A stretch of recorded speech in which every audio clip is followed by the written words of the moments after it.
السلام علیکم۔ امید کرتی ہوں کہ آپ سب لوگ خیریت سے ہوں گے۔ قصائص انبیاء ویڈیو سیریز میں یہ 20ویں پیغمبر حضرت الیاس علیہ السلام کے بارے میں بیان ہے۔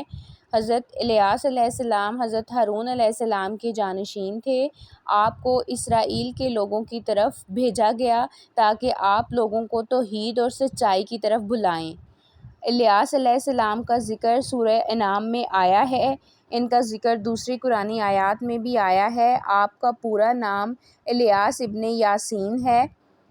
آپ کا ذکر سورہ الصافات میں بھی آیا ہے۔ حضرت الیاس علیہ السلام کی پیغمبریت کا آغاز حضرت سلیمان علیہ السلام کی موت کے بعد ہوا۔ حضرت سلیمان علیہ السلام جب دنیا سے چلے گئے تو ان کی ریاست کو 2 گروہوں میں تقسیم کر دیا گیا، جس میں سے ایک کا نام اسرائیل اور دوسرے کا نام یہودا تھا۔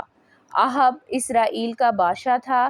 وہ بہت جابر بادشاہ تھا۔ وہ اور اس کی بیوی نے مندر تعمیر کرنے شروع کر دیے جن کے اندر بت رکھے گئے اور بال نامی بت کی پوجا شروع کر دی، جس کی لمبائی 6 میٹر تھی اور اس کے 4 چہرے تھے۔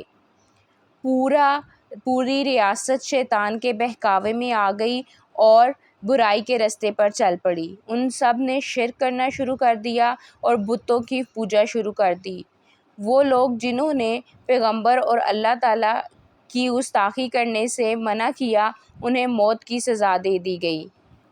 الیاس علیہ السلام نے بہت کوشش کی کہ انہیں سچائی کی طرف بلائیں اور انہیں شرک سے روکیں اور انہیں اللہ تعالیٰ کے غضب سے ڈرائیں، لیکن انہوں نے بتوں کی پوجا کرنا نہ چھوڑی اور آپ کی بات پر کوئی توجہ نہ دی۔ حضرت الیاس علیہ السلام نے اللہ تعالیٰ سے مدد مانگی اور کہا کہ ان لوگوں کو سزا دی جائے۔ اللہ تعالیٰ نے آپ کی دعا کو قبول فرماتے ہوئے ان کے اوپر 3 سال کے لیے قحط طاری کر دیا۔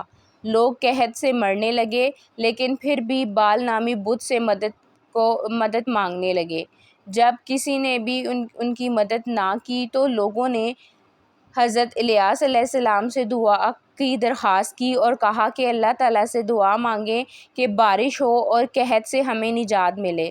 حضرت الیاس علیہ السلام نے اللہ تعالیٰ سے دعا کی تو بارش ہوئی اور لوگوں کو قحط سے نجات ملی، لیکن اس کے بعد لوگ دوبارہ گمراہی میں مبتلا ہو گئے اور بتوں کی پوجا شروع کر دی۔